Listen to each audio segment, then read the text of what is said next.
Pertama, kami menyampaikan selamat kepada Partai Golkar dan PAN yang sudah melabuhkan pilihan politiknya menuju pemilu 2024. Kan itu hak politik Partai Golkar dan PAN yang tidak bisa dicampuri oleh siapapun.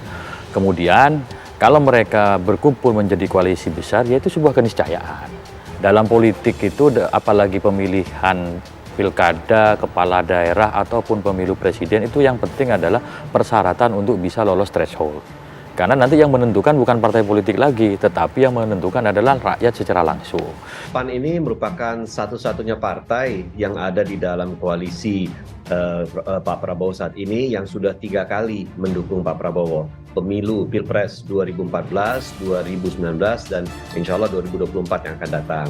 Jadi kita secara konsisten mendukung beliau, dan pada saat pembicaraan awal dengan Pak Prabowo, Pak Zulkifli Hasan, ketua umum saya, mengatakan, ayo Pak Prabowo kita tuntaskan misi kita di tahun 2024.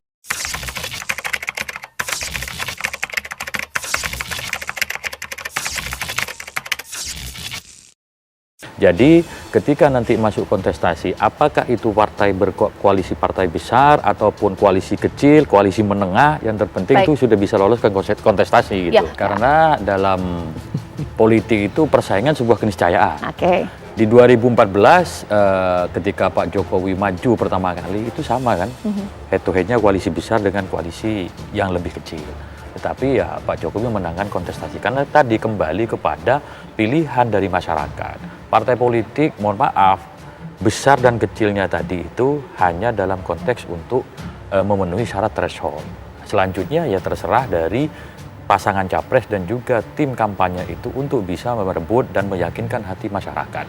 Nah, dengan kerjasama yang sudah begitu panjang terjalin dan kerjasamanya selama ini cukup baik, ini kita kemudian memutuskan bahwa kerja-kerja besar yang dilakukan oleh Pak Prabowo, Pak Zulkifli Hasan, dan teman-teman semua yang ada di kabinet Pak Jokowi saat ini perlu diteruskan, melanjutkan kerja-kerja besar yang dilaksanakan oleh pemerintahan Pak Jokowi, Pak Ma'ruf Amin, sehingga dalam hal ini Pak Prabowo kita anggap sebagai sosok yang cocok, yang pantas untuk memimpin pelaksanaan ini dan menjadikan Indonesia ini melakukan sebuah loncatan besar menjadi negara maju, insya Allah 2045 menjadi Indonesia emas.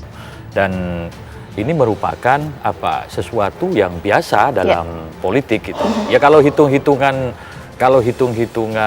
kursi di parlemen yang terjadi di koalisinya Pak Prabowo hari ini memang sangat besar. Kalau kami membahasakan kan formasi koalisi ini 2-3-4.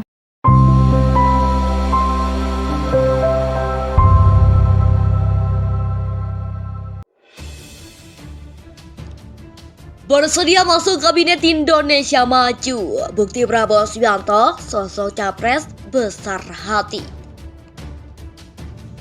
Bersedia masuk ke Kabinet Indonesia Maju menjadi bukti konkret calon presiden capres Prabowo Subianto menjelma menjadi pemimpin yang besar hati. Pengamat politik Universitas Brawijaya, Anang Sujoko, menilai bergabungnya Ketum Gerindra itu ke dalam gerbong pemerintahan Presiden Jokowi menjadi pertanda bahwa ada tembok ego yang berhasil diruntuhkan.